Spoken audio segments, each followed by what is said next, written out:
Hello students, my name is Siddharth Jain, a faculty from Harcourt Badar Technical University, Kanpur. This is the section lecture of unit 4th in which we will understand about the flexibility methods. Okay. तो flexibility methods हमने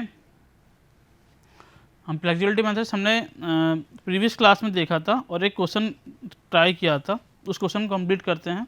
ये हमने rules या procedure flexibility method के discuss कर लिए थे। हम कॉलम बाय कॉलम सॉल्व करते हैं और इस क्वेश्चन को हम देख रहे थे जिसमें हमारे पास एक बीम था जिसमें इसकी स्पान लेंथ L थी और इसमें एक फोर्स हमारे पास लग रहा था अपर डायरेक्शन में और एक मूवमेंट लग रहा था एंटी क्लॉकवाइज। तो हमको फ्लेक्सिबिलिटी मेथड्स बनानी थी।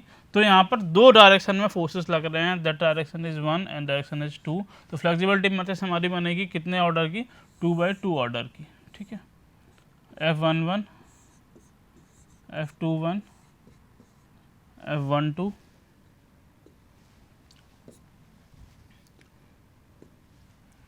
F12 और F22।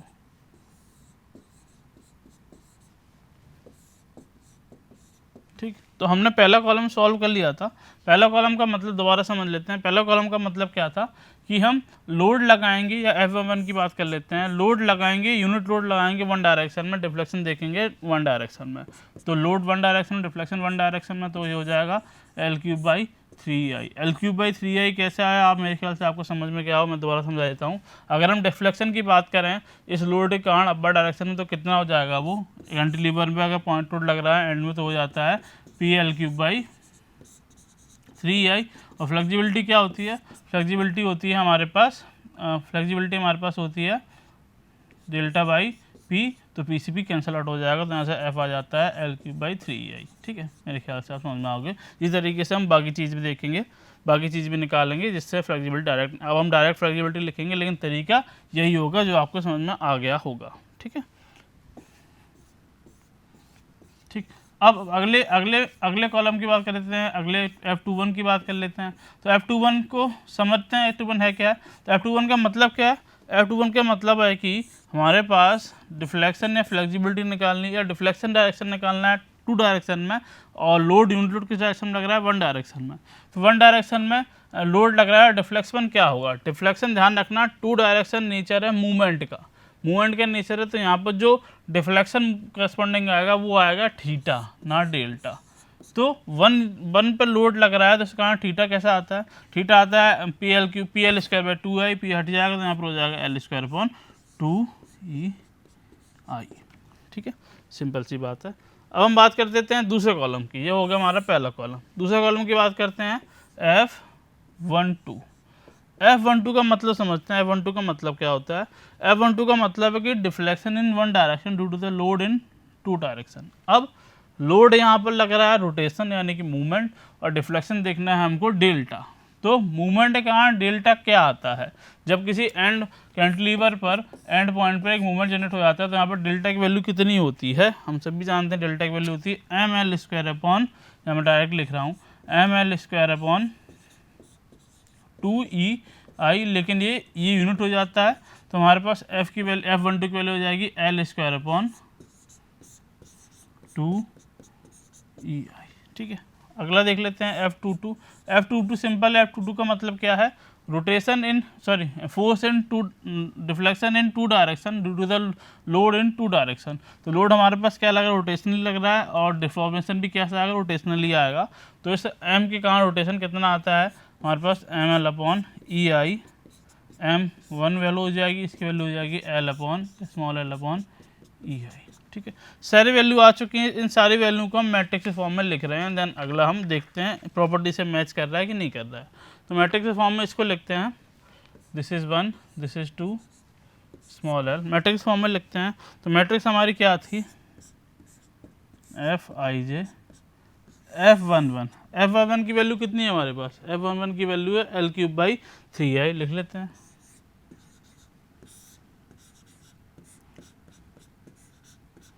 ठीक है, F12 की वैल्यू कितनी है हमारे पास, F12 की वैल्यू हमारे पास है L²/, या F21 की वैल्यू देख लेते हैं कॉलम वाइज कॉलम। F21 की वैल्यू कितनी है, L²/2ei, लिख लेते हैं L²/2ei।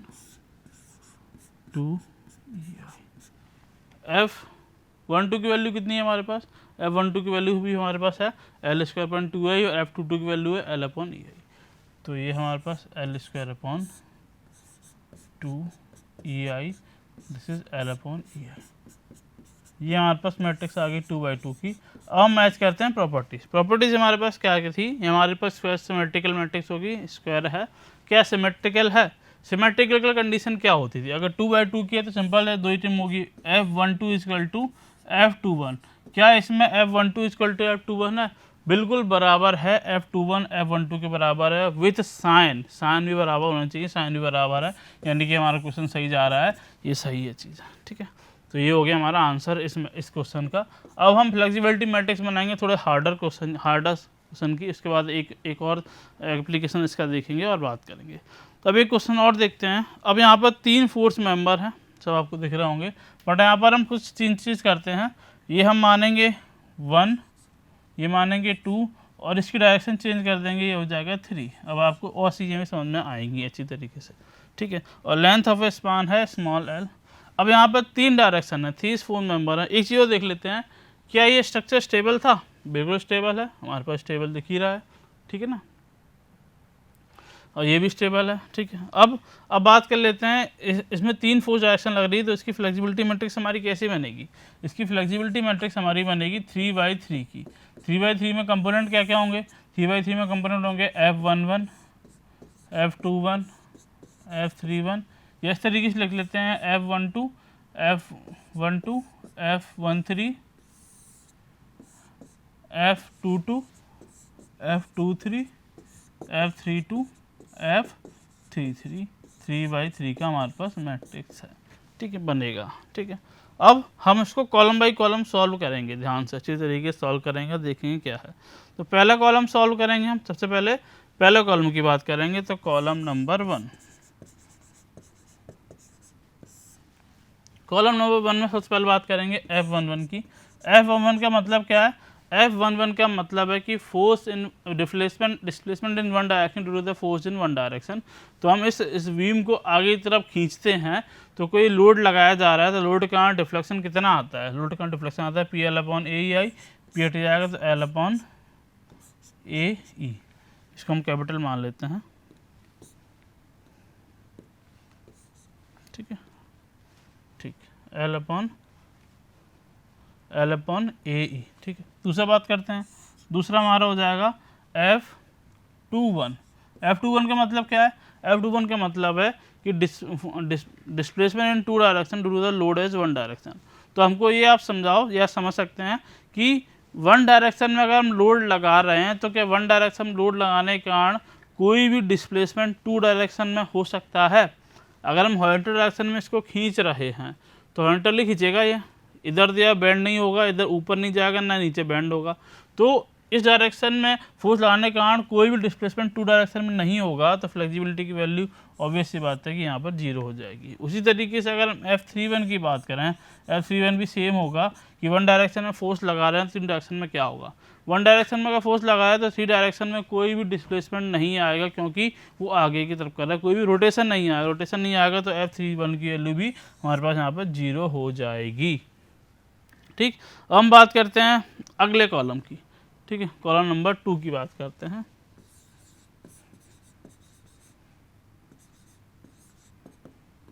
डायग्राम एक बार ड्रॉ कर लेते हैं।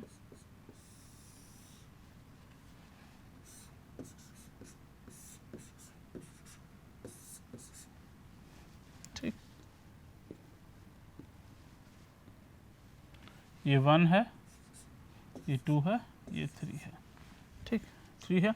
तो हम क्या बनाने जा रहे हैं, कॉलम नंबर 2, कॉलम नंबर 2 यानी कि हम बात करने जा रहे हैं F12 की। F12 का मतलब क्या है, displacement in 1 direction due to the load in 2 direction. तो 1 डायरेक्शन में लोड 2 डायरेक्शन के कारण कोई डिस्प्लेसमेंट आएगा। अगर हम 2 में फोर्स लगा रहे हैं, तो ये कुछ ऊपर की तरफ जाएगा और कुछ रोटेशन शो करेगा। क्या ये कुछ डिस्प्लेसमेंट 1 डायरेक्शन में शो करेगा, आगे की तरफ बढ़ना चाहेगा, बिल्कुल नहीं बढ़ेगा। तो यहाँ पर भी F12 की वैल्यू हो जाएगी 0 या 0, ठीक है। F22 की बात कर लेते हैं। F22 का मतलब होता है कि load in two direction, reflection in two direction due to the unit load in two direction. तो सिंपल सी बात है, ऑब्वियस सी बात है कि होगा। यहाँ पर हम L इसके स्पान है, इसको ऊपर की तरफ खींच रहे हैं, तो हमारे पास डेल्टा आएगा PL क्यूब बाई 3i, या फिर पी हट जाएगा तो L cube by 3EI will be the flexibility for the F22। ठीक है, F32 की बात कर लेते हैं। F32 की बात कर लेते हैं। ये भी हम जानते हैं कि F32 का मतलब है deflection in three direction due to the load in two direction. Load हमारे पास ये लग रहा है, डिफ्लेक्शन देख रहे हैं, तो यहाँ स्लोप आएगा, स्लोप की वैल्यू हो जाएगी L²/2EI। ओके, ठीक है। क्या है, सही है? बिल्कुल नहीं। क्यों सही नहीं है? क्योंकि हमने प्रीवियस क्वेश्चन में ये देखा था कि जिस डायरेक्शन में हमारे पास फोर्स लग रहा है उसी डायरेक्शन में रोटेशन जा रहा है, तो हमारे पास जो रोटेशन की वैल्यू थी वो सेम आ रही थी, डायरेक्शन मतलब कोई चेंज नहीं आ रहा था साइन में। लेकिन यहाँ पर आप देखोगे कि जिस डायरेक्शन में फोर्स लग रहा है उसके अपोजिट डायरेक्शन रोटेशन हो रहा है। मीन्स 3 की डायरेक्शन कुछ अलग है। 3 की डायरेक्शन की बात करेंगे तो ये क्लॉकवाइज है, और 1 की डायरेक्शन हमारे पास एंटी क्लॉकवाइज है, तो दूसरे के अपोजिट है। तो हमारे पास इससे कहाँ रोटेशन आ रहा है, ऊपर, लेकिन होना चाहिए नीचे, तो इसकी वैल्यू हो जाएगी -L²/2EI। आई होप आपको समझ में आया होगा क्या मैं कहना चाह रहा हूँ, ठीक है ना, 2EI। ठीक है, तो हमारा सेकंड कॉलम भी कंप्लीट हो चुका है। हम बात कर लेते हैं थर्ड कॉलम की तरफ। थर्ड कॉलम यानी कि इसमें डायग्राम बना लेते हैं।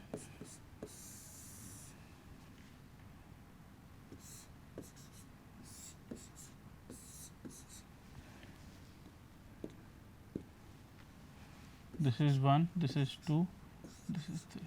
ठीक है, ठीक है। तो F3 हम थर्ड कॉलम बात कर लेते हैं। थर्ड कॉलम में आता है F13। 13 का मतलब displacement in one direction due to the load in 3 direction. अब 3 डायरेक्शन के कारण 1 में क्या चेंजेस आ गए, वही पुरानी बात होगी। हम यहाँ रोटेट कर रहे हैं बीम को, रोटेशन के कारण आगे कुछ जाएगा, कुछ नहीं जाएगा, यहाँ वैल्यू 0 हो जाएगी। ठीक है, यहाँ वैल्यू 0 हो जाएगी। इसको थोड़ा सा इधर सरकाते हैं।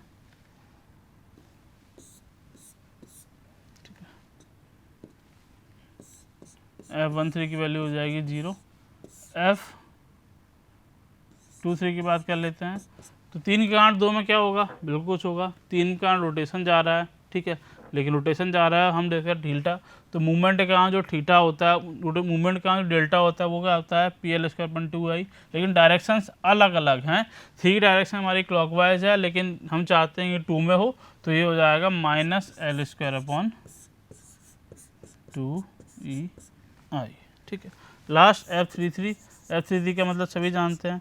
F33 का मतलब है कि मूवमेंट कहाँ जो रोटेशन आ जाएगा, तो वो हो जाएगा हमारे पास L/EI।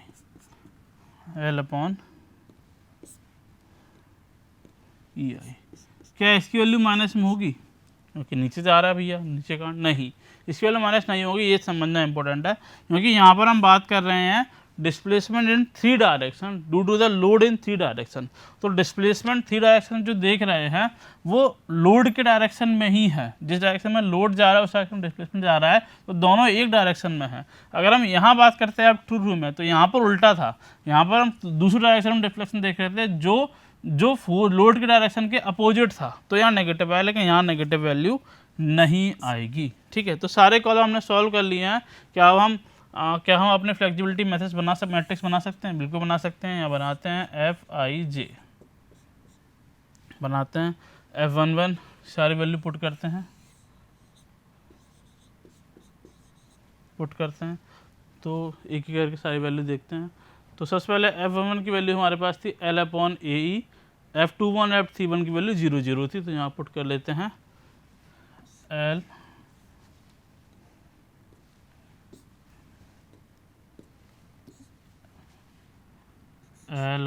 कैपिटल स्मॉल सब सेम ही समझना आप लोग, L/AE। बाकी वैल्यू थी हमारे पास 0 0। ठीक है, दूसरे कॉलम की बात कर ले। दूसरे कॉलम में F12 की वैल्यू 0 है, F22 की वैल्यू L³/3I है, और F32 की वैल्यू -L²/2EI है। तो ये 0 है, L³/3EI है, ये -L²/2EI है। ठीक है, मैं सबको स्मॉल कर देता हूँ तो आसानी होगी समझने में।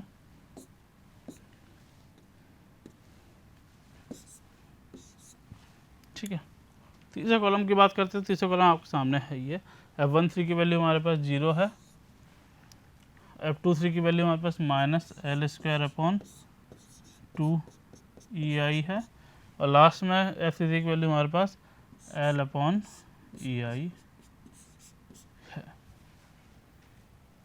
ठीक है, 3/3 की। अब ये 3/3 का है, क्या ये सिमेट्रिकल है? ठीक है, पहली चीज़। और दूसरी चीज़, क्या इसका जो डायगोनल एलिमेंट्स हैं वो नॉन जीरो नॉन नेगेटिव हैं? नॉन जीरो तो आपको दिख रहे हैं, कोई भी जीरो नहीं है, और नॉन नेगेटिव भी नहीं, मतलब नेगेटिव भी नहीं है, कोई भी मेंबर नेगेटिव नहीं है, तो सही है। अब बात करते हैं सिमेट्रिकल की। तो सिमेट्रिकल के लिए हम जानते थे 3/3 में जो F12 की वैल्यू है that should be equal to the F22। तो F12 हमारे पास ये रहा, F22 ये रहा, 0 है। F13 की वैल्यू होनी चाहिए F31 के, तो F13 की वैल्यू ये रही, F31 की वैल्यू 0, दोनों बराबर है। F23 की वैल्यू हमारी होनी चाहिए F32 के, तो F23 कहाँ पर है? F23 हमारे पास है, ये रहा, तो इसकी वैल्यू और इसकी वैल्यू बराबर है और विथ साइन के बराबर है, यानी कि हमारे जो सॉल्यूशन सही है। ये फ्लेक्सिबिलिटी मैट्रिक्स इस क्वेश्चन का आंसर होगा। आई होप आपको समझ में आया होगा।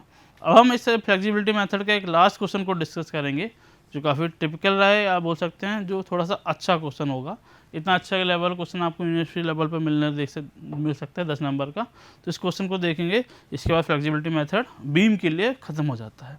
तो इस क्वेश्चन को समझते हैं। पहले हमारे पास एक लॉन्ग स्पान है जिसमें 3 सेगमेंट है L के, L लेंथ के, और यहाँ पर 3 फोर्सेस डायरेक्शन दिख रहे हैं आपको।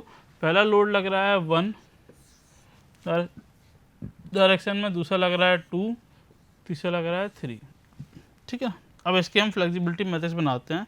तो इस फ्लेक्सिबिलिटी मैट्रिक्स का ऑर्डर कितना होगा? फ्लेक्सिबिलिटी मैट्रिक्स का ऑर्डर होगा 3 डायरेक्शन में 3 ही होगा। तो Fij की वैल्यू हमारी होगी F11, F12, F13, F21, F22, F23, F31, F32, F33। 3/3 का मैट्रिक्स बनेगा। हम किस तरीके से सॉल्व करते हैं इस क्वेश्चन को? हम सॉल्व करते हैं with the help of column. तो हम कॉलम बाई कॉलम सॉल्व करते हैं। तो पहला हम सॉल्व करेंगे कॉलम नंबर 1। ये स्ट्रेटेजी आप फॉलो करना तो इसको काफ़ी अच्छी तरीके से सॉल्व कर पाओगे। कॉलम नंबर 1 यानी कि F11 सिंपल है। F11 यानी कि नीचे डायरेक्शन में डिफ्लेक्शन देख रहे हैं, तो डिफ्लेक्शन क्या हो जाएगा? 3 टोटल लेंथ 3L है, ये इतना है, तो ये हो जाएगा 3L³/3। ये इसको सॉल्व करेंगे 27L³/3 आएगा, उसको सॉल्व करेंगे तो हमारे पास आ जाएगा 9L³/3EI।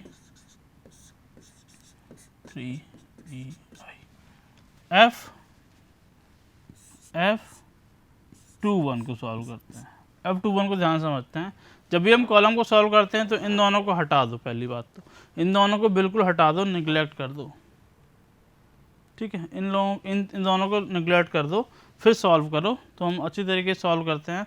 तो हम इसमें बाकी बारे मेंबर्स को निगलेक्ट कर देते हैं। ठीक है, लेकिन पॉइंट रखेंगे। ये 3 पॉइंट है हमारे पास, ये 3 पॉइंट है, ये 2 पॉइंट है, ये हमारे पास 1 पॉइंट है, L L L। लेकिन लोड हमारे पास इनिशियली यहीं लग रहा है, कितने पे? यहाँ पर यूनिट लोड लग रहा है। लेकिन अब वैल्यू किसकी निकालने जा रहे हैं? हम वैल्यू निकालने जा रहे हैं F21 की। F21 की वैल्यू निकालने जा रहे हैं, ध्यान समझना। F21 का मतलब है कि deflection in 2 direction, load is 1 direction. अब 1 ने कहा डिफ्लेक्शन 2 पर देख रहे हैं, तो जब भी हम कोई प्रायर पॉइंट देखते हैं डिफ्लेक्शन के लिए तो क्या करते हैं कि इस लोड को यहाँ पर हम ट्रांसफर्स कर लेते हैं, मतलब यहाँ पर रख लेते हैं। तो लोड जब रखते हैं तो लोड तो आ ही जाता है, यूनिट लोड। उसके साथ ही साथ ये मूवमेंट भी आ जाता है। तो यहाँ पर एक मूवमेंट भी आ जाएगा इस डायरेक्शन में। वो उसकी वैल्यू कितनी होगी? P/L। अगर P हम यूनिट लोड मान लेते हैं तो P/L, this is the load. ठीक है, this is a load P और ये मूवमेंट एट पॉइंट 2। ठीक है, तो अब यहाँ पर जो डिफ्लेक्शन आएगा वो इन दोनों के कॉम्बिनेशन का आएगा। तो P की बात करते हैं तो P की कहाँ आएगा? L³/2 sorry 2L³ upon 2L का whole cube upon 3EI plus इस मूवमेंट का डिफ्लेक्शन आएगा। मूवमेंट का डिफ्लेक्शन क्या आएगा? मूवमेंट होता है P, यहाँ P मान लेते हैं, P को हटा देंगे, P into L into 2L का स्क्वायर डिवाइडेड बाई 2EI। ठीक है, थोड़ा कॉम्प्लेक्स है आपके, लेकिन समझ में आ रहा होगा 2EI। क्योंकि जब आप सॉल्व करोगे P हटा दोगे तो ये हमारे पास आएगा 14L³/3EI। ठीक है, ये समझ में आ गया होगा आपको। इसी तरीके से हम अगर हम तीसरे टर्म को सॉल्व करेंगे F31 को, तो F31 के लिए क्या हो जाएगा? F31 के लिए हम इस फोर्स को, यहाँ वाले फोर्स को यहाँ मूव कर देंगे। अभी हम इस फोर्स की बात नहीं कर रहे हैं। अब F31 के लिए केस दूसरा बन जाएगा, इसको यहाँ समझते हैं। F31 के लिए केस इस तरीके से बन जाएगा, यहाँ कन्फ्यूजन थोड़ा सा होता है, इसको आप भूल जाओ। अब नया डायग्राम बनाते हैं।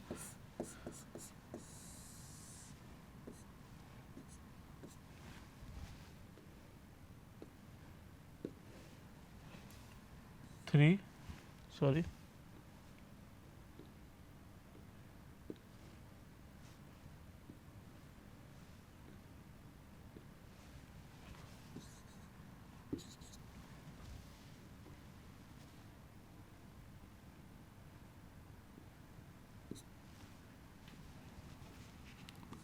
3, 2, 1।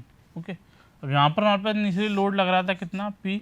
तो इस P के कारण हम यहाँ 3 पर देखेंगे, तो P को हम यहाँ मूव कर लाएंगे, यहाँ पर P को मूव कर लाएंगे यहाँ पर इस पर 3 पॉइंट पर। तो फोर्स तो आ गया, लेकिन यहाँ पर मूवमेंट कितना आएगा? मूवमेंट बेसिकली इस टोटल स्पान का आएगा। तो मूवमेंट यहाँ पर जो ट्रांसफ़र होगा वो हो जाएगा P इंटू 2L। ध्यान रखना ये चीज़, बस ये इंपॉर्टेंट थी। बस अब हो गया सॉल्व। अब सॉल्व कर लेते हैं हम इसको अच्छी तरीके से। तो F31 की वैल्यू हो जाएगी, ये L है, लोड कांड क्या आ जाएगा? L³/3EI प्लस इस मूवमेंट कांड हो जाएगा, मूवमेंट ये P लिख देते हैं, movement 2L into L² upon 2EI। इसको सॉल्व करेंगे तो यहाँ पर जो वैल्यू आएगी हमारे पास वो होगी 4L³/3EI। ठीक है, आई होप आपको समझ में आ गया होगा।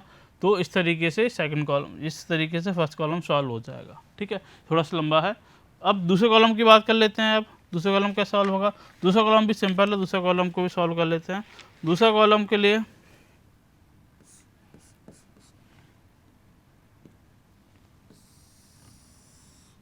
ठीक है 3, 2, 1। ठीक, सब पे लोड लग रहा है। दूसरे कॉलम के लिए हम क्या देखेंगे? दूसरे कॉलम के लिए हम केवल देखेंगे कि सेकंड में क्या फोर्स लग रहा है। बाकी फोर्स को हम बात नहीं करेंगे, सेकंड का फोर्स की बात करेंगे। अब दूसरे F12 की वैल्यू क्या हो जाती है कि load at 1 point due to the displacement at 1 point due to the load unit load at 2 point. तो 2 पॉइंट यानी कि यहाँ पर डिस्प्लेसमेंट देख रहे हैं। तो जब भी कोई प्रायर पॉइंट पर लोड होता है, हम प्रायर पॉइंट पर डिस्प्लेसमेंट बात नहीं कर रहे हैं, प्रायर पॉइंट पर कोई लोड होता है और डिस्प्लेसमेंट हम आगे वाले पॉइंट की बात करते हैं, तो यहाँ पर हम निकालते हैं क्या? डिस्प्लेसमेंट ऑफ सोलो थीटा की मदद से हम यहाँ पर डिस्प्लेसमेंट निकाल जाते हैं, आप सभी जानते होंगे। तो इसकी वैल्यू हो जाएगी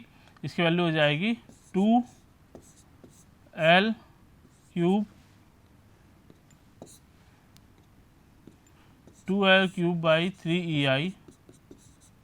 This is the load at displacement at this point into 2L²/2EI slope into this length L। ठीक है, ये हो जाएगा वहाँ पे फ्लेक्सिबिलिटी। इसको सॉल्व करेंगे तो इसकी वैल्यू हमारे पास आएगी 14L³/3EI।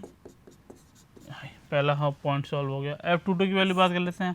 F22 बहुत सिंपल है, F22 यानी इसी पॉइंट पे बात करने जा रहे हैं, जिसकी वैल्यू हो जाएगी 2L³/3EI। ये हो जाएगा हमारे पास 8L³/3EI। लास्ट हम बात कर लेते हैं F32 की।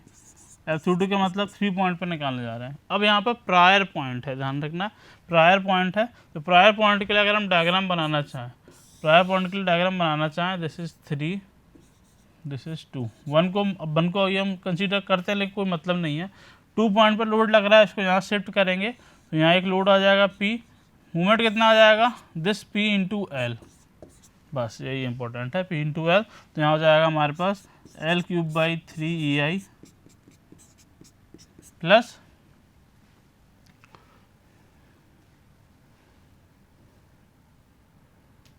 ओके प्लस इस मूवमेंट का कारण या P मान लेते हैं, P L into L square upon 2EI। इसको सॉल्व करेंगे तो आपके पास जो वैल्यू आएगी वो होगी हमारे पास 5L क्यूब बाई 6EI। ठीक है, तीनों सॉल्व हो गया। लास्ट हमारे पास बचा है लास्ट कॉलम, इसके बारे में बात कर, इसके बारे को सॉल्व कर लेते हैं। लास्ट कॉलम क्या होगा हमारे पास, लास्ट कॉलम होगा 3 1 की कंसीडर, तो 3 2 1। ठीक है, हम इस पर लोड देखेंगे केवल P। ठीक है, तो F31 डिस्प्लेसमेंट नहीं सॉरी F13, क्या लिख रहा हूँ मैं अभी, F13 31 तो निकाल ली ना, displacement in one direction due to the load in 3 direction. ठीक है, यहाँ पर देख रहे हैं ऐसे कारण, तो वो सिंपल सी बात है, यहाँ पर हम डिफ्लेक्शन निकालेंगे, स्लोप कारण निकाल देंगे, तो L cube by 3EI plus L square upon 2EI, total length कितनी है 2L। ठीक है, इसको सॉल्व करेंगे तो आंसर आएगा हमारे पास 5L cube by 6EI। F23 उसको भी सॉल्व करेंगे, L cube by 3EI plus L square by 2EI into L. ठीक है, इसकी वैल्यू हो जाएगी 5L cube by 6EI, sorry इसकी value 5L cube by 6EI, ऊपर वाले की वैल्यू हमारे पास हो जाएगी, इसको सॉल्व करने के बाद वैल्यू हो जाएगी 4L क्यूब बाई 3EI। ठीक है, लास्ट F33 बहुत सिंपल है, एल क्यूब बाई 3EI। सारी वैल्यू आ चुकी हैं, अब हम बना लेते हैं मैट्रिक्स। ठीक है, बढ़िया मैट्रिक्स बना लेते हैं, उसको ख़त्म करते हैं। तो मैट्रिक्स हमारा होगा FIJ। ठीक है, पहले कॉलम की बात करते हैं, F11 F21 F31। F11 की वैल्यू हमारे पास है 9L cube by 3EI, 14L cube by 3EI, 4L cube by 3EI।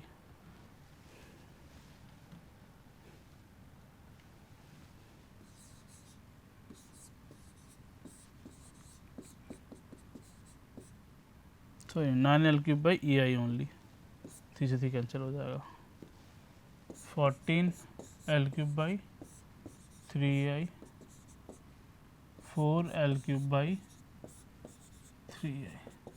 Second column की बात कर लेते हैं, 14 8 and 5/6, 14L cube by 3EI, 8L cube by 3EI, 5L cube by 6EI। Last 4 5/6 and L cube, 4L cube by 3EI, 5L cube by 6EI, last हमारे पास L cube by 3EI। ठीक है, जो diagonal element है क्या वो non negative non zero है, बिल्कुल है, चाहिए हमारे पास, और सिमेट्रिकल है। तो F12 की वैल्यू F21 के बराबर है क्या, देख लेते हैं।